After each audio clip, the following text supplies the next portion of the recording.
Gênesis capítulo 8, versículo 20, e apenas a primeira frase do versículo, que é interrompida por um ponto e vírgula, diz: E edificou Noé um altar ao Senhor. Gênesis 8, 20. E edificou Noé um altar ao Senhor. Uma certa escritora que foi uma peça fundamental, e eu diria um instrumento usado por Deus durante o período do Holocausto, o sofrimento infligido aos judeus pelos nazistas e mais especialmente pela pessoa de Hitler. Essa irmã em Cristo chamada Corrie ten Boom escreveu um livro onde ela diz que a oração deve ser o nosso volante e não o nosso estepe. A frase por si só ela é autoexplicativa, porque ela nos mostra que a oração deve dirigir a nossa vida. Ela não deve ser uma luz vermelha usada apenas em ocasiões de emergência. Porque muitas vezes essa é a forma que nós fazemos uso da oração. Apenas como o 190 de Deus. Apenas como o 193 de Deus. Algo que nos socorre em meio às emergências da vida, em meio aos acidentes, em meio ao inesperado. Mas Corrie ten Boom, ela diz que a oração não deve ser o step que você usa apenas em uma ocasião específica, quando algum pneu fura, quando algo dá errado e a viagem não sai da forma como você planejou. Ela deve ser o volante. Você não sairia com toda certeza em um carro sem volante. É ele quem dirige o carro para a esquerda e para a direita. É ele quem conduz o carro até o destino esperado. Portanto, a oração deve ser a primeira coisa na nossa vida. É disso que Corrie ten Boom falava. Ela deve dirigir, ela deve tomar os remos, ela deve nos conduzir à perfeita, boa e agradável vontade do Senhor. E quando nós olhamos para a vida de Noé, é isso que nós vemos aqui.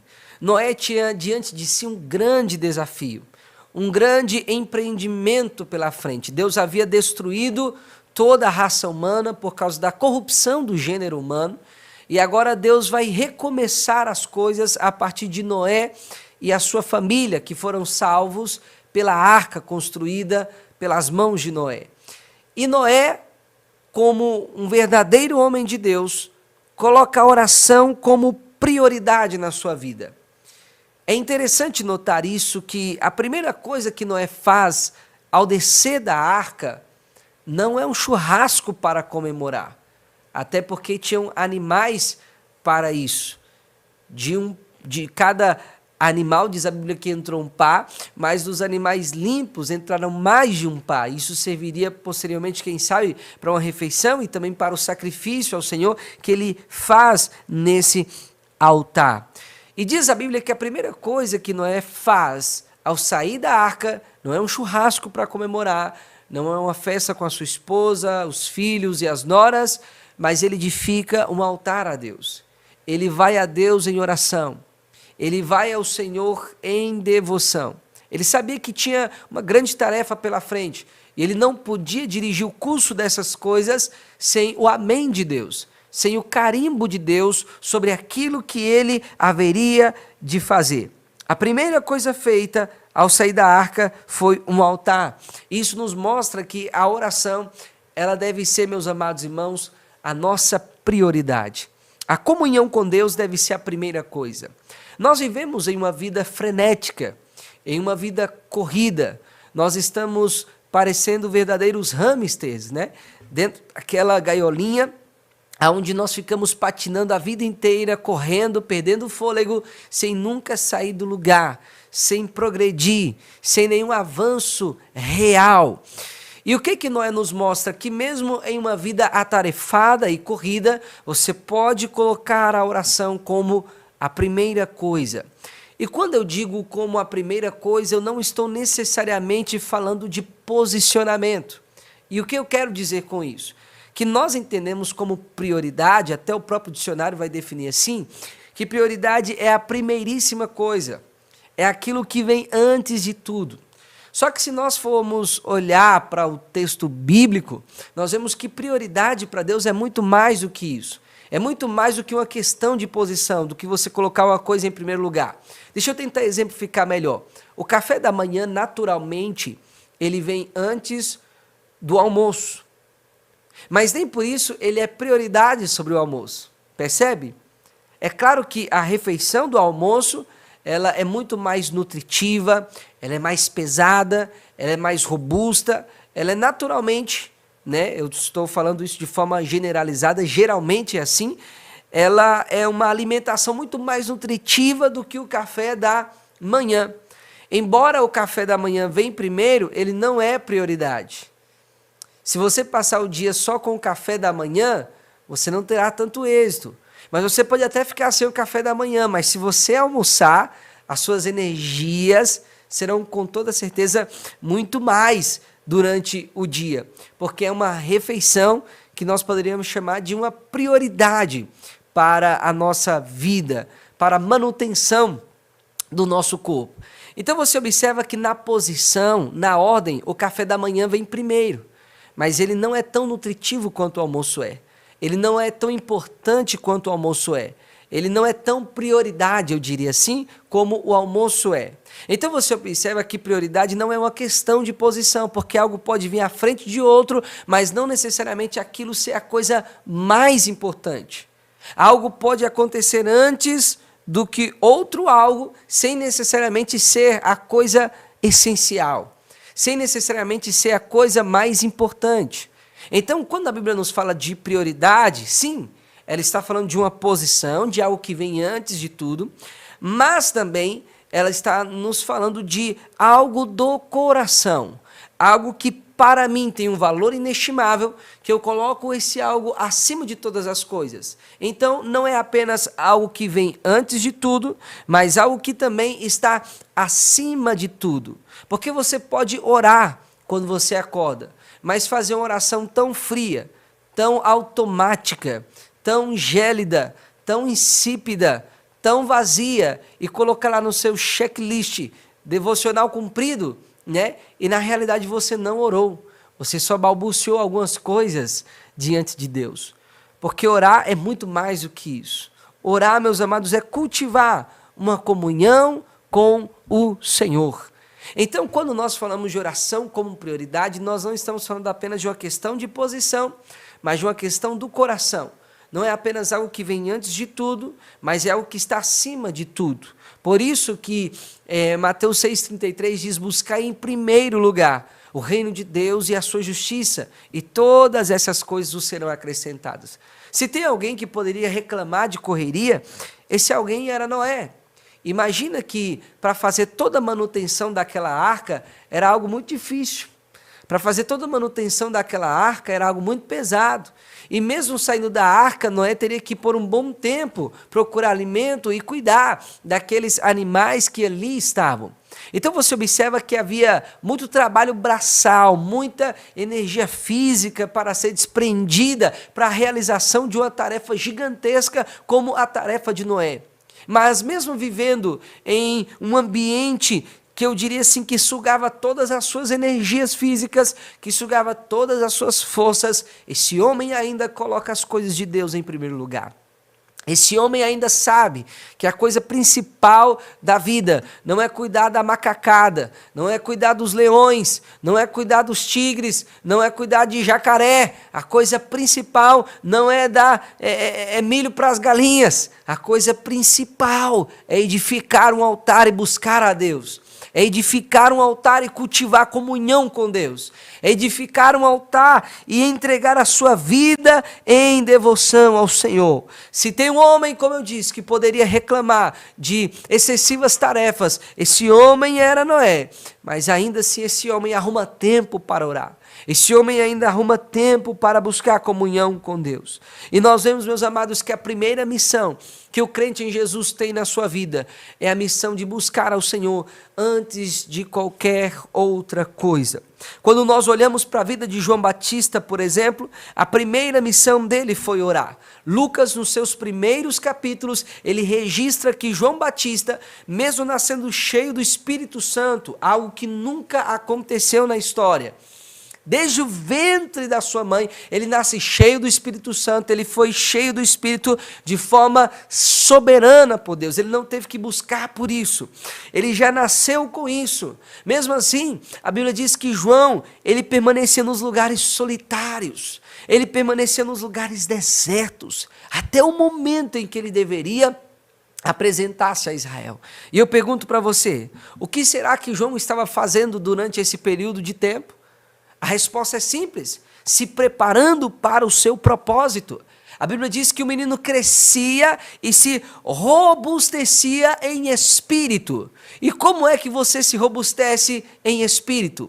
Cultivando os hábitos espirituais. Ele orava, ele meditava na palavra, ele jejuava. Então você observa que João estava cultivando a sua comunhão com Deus até que chegasse o momento do cumprimento do propósito.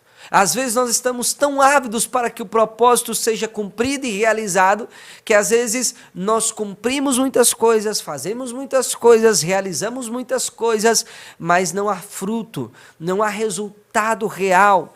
Coisas eternas não estão sendo construídas, porque nós queremos agir no nosso tempo, ao nosso modo, com os nossos meios, com os nossos recursos, ao invés de usar os recursos de Deus. Esse homem nasce cheio do Espírito, mas ele sabe que ele precisa se preparar. Ele precisa cultivar algo com Deus primeiro, antes de pregar para o povo.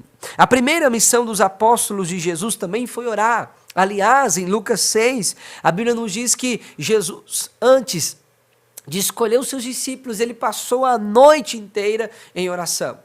Então, o ministério apostólico, ele surge como oração. Jesus ora a noite inteira antes de escolher os 12. E quando Jesus vai ascender ao céu e transferir a missão agora, dizendo, assim como o Pai me enviou, eu envio vocês agora também. Jesus diz para eles, não saem daqui para pregar. Não saem daqui para expulsar os demônios, não saem daqui para curar os enfermos, saem daqui e vão para Jerusalém e fiquem lá orando, buscando ao Senhor, até que de lá vocês sejam revestidos de poder. Jesus estava ensinando os discípulos que assim como ele orou para escolhê-los, eles também deveriam orar antes de fazer qualquer outra coisa. Isso é evidenciado logo na sequência, quando Matias tem que substituir a Judas e Pedro ora com a igreja dizendo, Senhor, mostra-nos qual desses que o Senhor está escolhendo. Então a primeira missão dos apóstolos foi orar. No capítulo 6 de Atos, eles estabelecem diáconos na igreja para que eles pudessem dedicar tempo à oração e à palavra.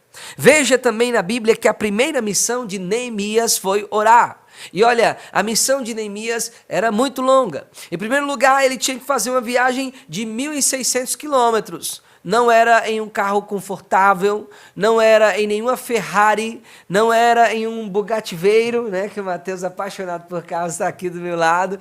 Não era. Ele tinha que viajar de jumento. Era uma viagem longa, era uma viagem demorada, uma viagem que demoraria semanas, demoraria muitos dias, porque tinha que levar sustento também no meio do caminho, para que eles não perecessem de fome. Mas antes de começar todo esse empreendimento, se você fazer uma contagem de quando Neemias recebe a notícia, até o momento que ele sai da fortaleza de Suzã, em direção à sua terra para reconstruir os muros, ele passa 4 meses em oração. Antes de tudo, Neemias foi orar. E quando você lê toda a história do livro, esse homem orava para todas as coisas. Quando os opositores se levantavam, ele orava. Quando ele tinha que tomar alguma decisão, ele orava. Até mesmo quando Deus já havia respondido a sua oração, ele ainda orava. Ele estava pedindo diante de Deus uma porta aberta, e o rei olha para ele e diz, pede o que você quer. Ao invés de ele dizer, eu quero isso, isso, isso, ele vai orar a Deus sobre o que ele deveria pedir ao rei. Ou seja, um homem que compreendeu que a oração deve ser o nosso volante e não nosso estepe. A oração deve dirigir a nossa vida e não apenas ser usada como recurso de emergência para ocasiões especiais. Não, Deus quer que toda a nossa vida seja pautada colocando a oração como algo prioritário. Antes de tirar os entulhos, Neemias foi orar. Antes de estabelecer chefes e estabelecer equipes e delegar as tarefas, Neemias foi orar. Antes de edificar os muros, Neemias foi orar. Antes de fazer qualquer coisa, Neemias foi buscar ao Senhor. Você precisa buscar a Deus antes de construir qualquer coisa. Ainda mais se essa coisa é para Deus, como Neemias. Você precisa buscar a Deus para saber quem realmente deve estar ao seu lado, para você não fazer alianças erradas. Neemias era um copeiro. Ele não conseguiria construir aquele muro sozinho. Ele precisaria de outros homens, de outras equipes, de outras pessoas. Ele precisava da direção de Deus para que Deus colocasse as pessoas certas, porque ele estava cercado de inimigos. Ele estava cercado de homens que eram opositores à obra, de homens falsos.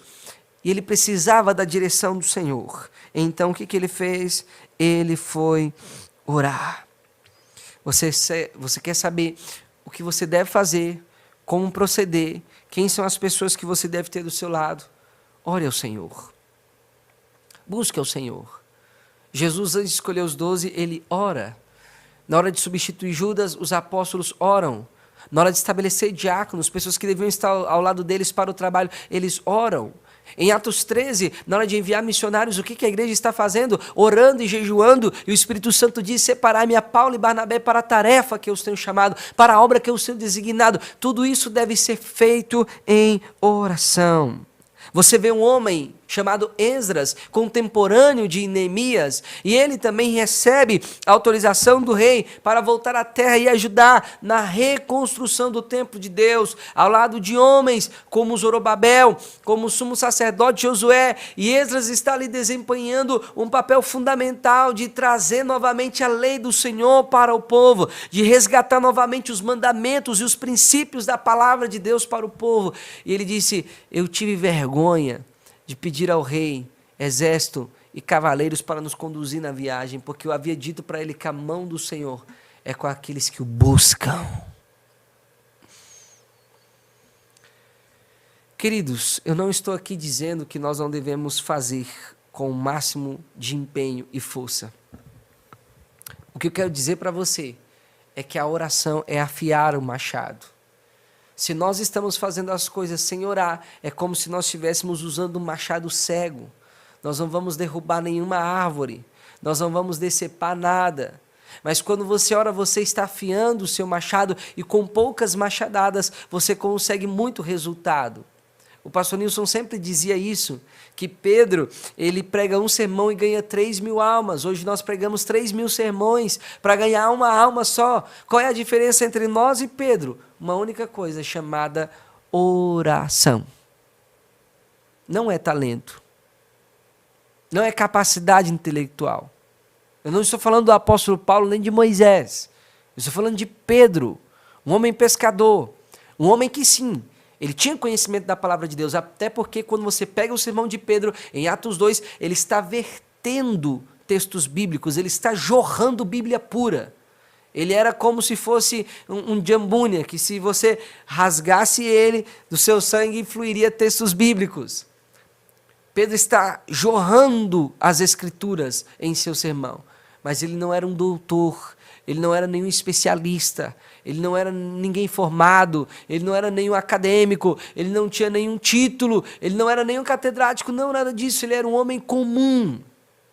Mas foi usado por Deus de forma extraordinária, porque Pedro era um homem que orava. E o que dizer então, meus amados, do nosso próprio Senhor e Salvador Jesus? Se tem alguém ocupado demais, esse alguém era Jesus. Jesus era o primeiro a chegar e o último a sair. Não são poucas as vezes que a Bíblia diz que certa vez a multidão chegava a Jesus e Jesus curava a todos. Jesus expulsava todos os demônios e diz a Bíblia que, e despedida a multidão, ele ia orar. Imagina você cumprimentar todos um por um, falar com todos, dar atenção para todos, era isso que Jesus fazia. Jesus despedia a multidão. E aliás, Jesus ele tinha tempo para sofrer interferências na sua agenda. Jesus estava indo para a casa de Jairo para ressuscitar a filha dele que estava morta, mas no meio do caminho alguém interfere. Alguém para Jesus, alguém rouba a cena, alguém toca em Jesus e dele sai virtude, mas ele tem tempo para essa mulher, ele tem tempo para demonstrar a sua graça, ele tem tempo para movimentos simples como apenas um tocar, e ele se importa com isso e diz, quem foi que me tocou? Jesus vivia uma vida extremamente corrida, mas ele tinha tempo para pegar as crianças no colo, os catarrentinhos, e diz a Bíblia que ele punha as mãos sobre a cabeça delas e as abençoava e orava por elas e muitas vezes pegava elas, colocava no meio dos discípulos e ainda dava um sermão para eles. Jesus tinha uma vida muito corrida, muito corrida. Ele sofria constantemente interrupções. Eu acho interessante que às vezes aqui na igreja, como a gente usa o ditado, dá pano para manga, né? Dependendo do dia, mesmo com todos os obreiros ali no púlpito para orar e conseguir orar por todas as pessoas. Agora imagina Jesus, com uma multidão de 15, 30 mil pessoas, era algo extremamente desgastante, era algo que sugava as suas energias. Mas a Bíblia diz que Jesus, mesmo com a agenda cheia, ele ainda tinha tempo para orar. Eu quero ler 2 textos para os irmãos, que está no Evangelho segundo escreveu Lucas. Essa palavra nos mostra de forma clara a importância que Jesus dava à oração, nos mostrando que a nossa vida corrida não é uma desculpa para não orar. Em Lucas, no capítulo 5, versículo 16, diz que ele, porém, retirava-se para os desertos e ali orava. Mas leia antes, o versículo 15 diz, a sua fama, porém, se propagava ainda mais e ajuntava-se muita gente para o ouvir e para ser por ele curado das suas enfermidades. Mas ainda assim, ele orava. 6:12, e aconteceu que naqueles dias saiu ao monte a orar e passou a noite em oração a Deus. Você observa que Jesus se dedicava à oração, apesar da sua vida corrida, excessivamente cheia de compromissos. Jesus ainda tinha tempo para orar. E eu quero encerrar agora, lendo só mais um versículo aos nossos queridos e amados irmãos. 1 de Paulo a Timóteo 2:1 nos mostra que a oração deve ser prioridade. E Paulo, ensinando ao jovem pastor da igreja de Éfeso, ele diz, admoesto-te, pois, antes de tudo, parece até que eu ouço o hino da harpa cantando no meu ouvido, dizendo, quando tudo perante o Senhor estiver e todo o seu ser ele controlar, só então hás de ver que o Senhor tem poder quando tudo deixares no altar. Admoesto-te, pois, antes de tudo, Timóteo, que se façam súplicas, que se façam orações, que se façam intercessões, que se façam ações de graças por todos os homens. E deixa eu lhe dizer algo, não entenda, meu querido irmão, a oração como um rito engessado, porque isso impede as pessoas muitas vezes de orar. O tema da nossa série é orar sem cessar. Isso nos ensina que nós devemos aproveitar todas as oportunidades que nós temos para buscar ao Senhor em oração. Você não precisa estar em um templo, você não precisa necessariamente estar de joelhos dobrados. Hoje nós estávamos em uma visita pela manhã com o pastor Jefferson e ele abriu um texto da palavra e leu e ele disse, vamos orar e fiquem aí mesmo sentados como vocês estão.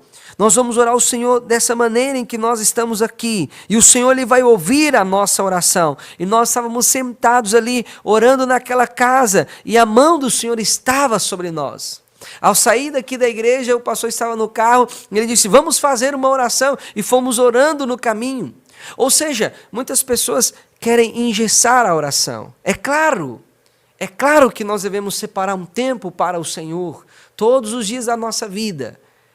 Entenda, aquilo que você faz diariamente é o que geralmente importa, porque muitas pessoas pensam que a vida com Deus é só no domingo, a vida com Deus é só no congresso, a vida com Deus é só na convenção. Não, a vida com Jesus é todos os dias. Tome a sua cruz a cada dia e siga-me.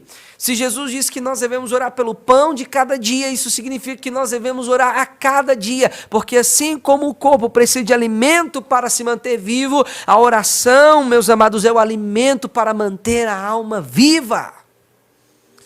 Mas não podemos engessar a oração.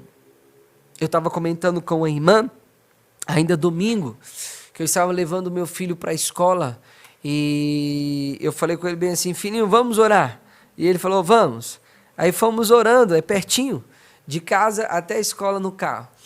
E quando eu coloquei ele no colégio, eu falei assim: Senhor, eu preciso de uma resposta, eu estou precisando de que o Senhor fale comigo nessa questão.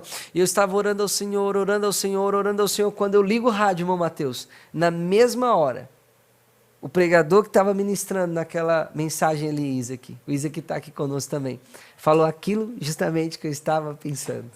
Será que Deus ouve a oração que você faz lá no seu carro?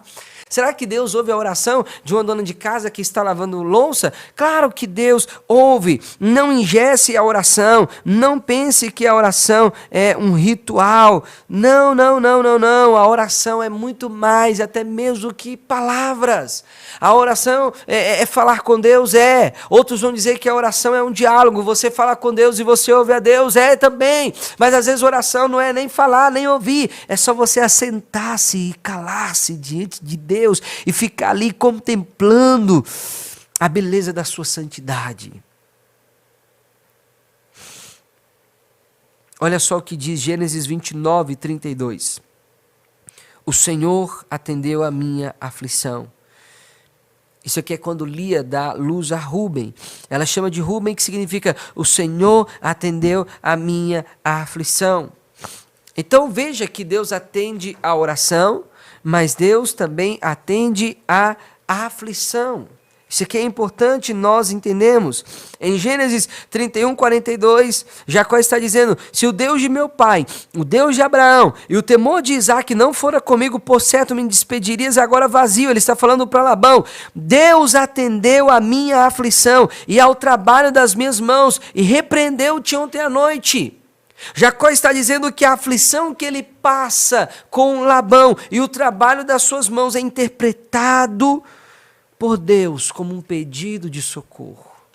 Talvez isso fica mais claro se nós formos para Gênesis, no seu capítulo 16, quando Agar está fugindo da sua senhora Sarai. Agar está fugindo, e a Bíblia não menciona em nenhum momento que ela está orando, mas imagina uma mulher grávida em meio ao deserto. Isso é uma angústia de alma, isso é uma aflição de coração. E em Gênesis 16, 11, o anjo do Senhor diz para ela: eis que concebeste e dará à luz um filho, e chamarás o seu nome Ismael, porquanto o Senhor ouviu a tua aflição. Não diz ouviu a tua oração, não diz ouviu o teu grito de socorro, mas Deus olha para aquela mulher e a própria aflição da sua alma é o grito de socorro diante de Deus. Então oração às vezes não é nem falar e nem ouvir. Oração é às vezes quando a sua alma está tão angustiada e você não consegue se expressar, mas você senta ali na sua cadeira, você apenas chora diante do Senhor, você não tem nem palavras para dizer, você nem sabe o que dizer, você nem sabe por onde começar, mas Deus olha e diz: eu ouvi a tua aflição. Há um hino que diz que uma lágrima para Deus é uma frase que só Deus tem o poder de interpretar. John Bunyan dizia que na oração vale muito mais um coração sem palavras do que palavras sem coração. Isso é oração. Nós precisamos desesperadamente de orar. Nós precisamos muito de orar. Antes do irmão Feliciano Amaral partir para a glória eterna, ele gravou um último CD. Eu me lembro de um casal que vinha aqui orar na igreja, eles traziam um radinho e traziam o CD, irmão Mateus, para orar. E o hino dizia assim: dá-me desejo de orar, Senhor. Isso é maravilhoso. Mas eu queria dizer algo para você. Ore mesmo sem desejo. Não espere as condições perfeitas para orar. Ore se você não tem condições físicas. Eu não consigo dobrar os meus joelhos, não tem problema. Faça como Ezequias, vire o seu rosto para a parede e chora na presença de Deus. Eu não tenho condições emocionais, meu coração está triste. É aí mesmo que você deve orar. Tiago 5 diz, quem está triste, ore. E se você está alegre, ore também, seja grato ao Senhor pela sua alegria. Não espere estar bem espiritualmente. Aliás, quando nós não estamos tão bem espiritualmente, é aí que nós precisamos mais de orar. Quando não temos força para orar, quando não temos vontade de orar, quando não temos palavras para orar, é aí que nós precisamos de orar. Mas como eu vou orar se eu não tenho palavras? Assente-se diante do Senhor e fica lá. Davi diz que ele iria louvar ao Senhor. E a sua canção seria uma oração ao Deus da sua vida. Martinho Lutero dizia que quando ele não conseguia orar, ele cantava. E Deus renovava as suas forças novamente. A oração é um mistério que está para além da nossa compreensão humana. Nós poderíamos aqui ficar racionalizando sobre a oração, teologando sobre a oração. Mas às vezes nós podemos nos perder em conversas fúteis. A oração é um mistério. A oração é a força mais poderosa que existe, meus amados. E ela está à nossa disposição. Que Deus em Cristo te abençoe, que Deus seja glorificado pela sua palavra.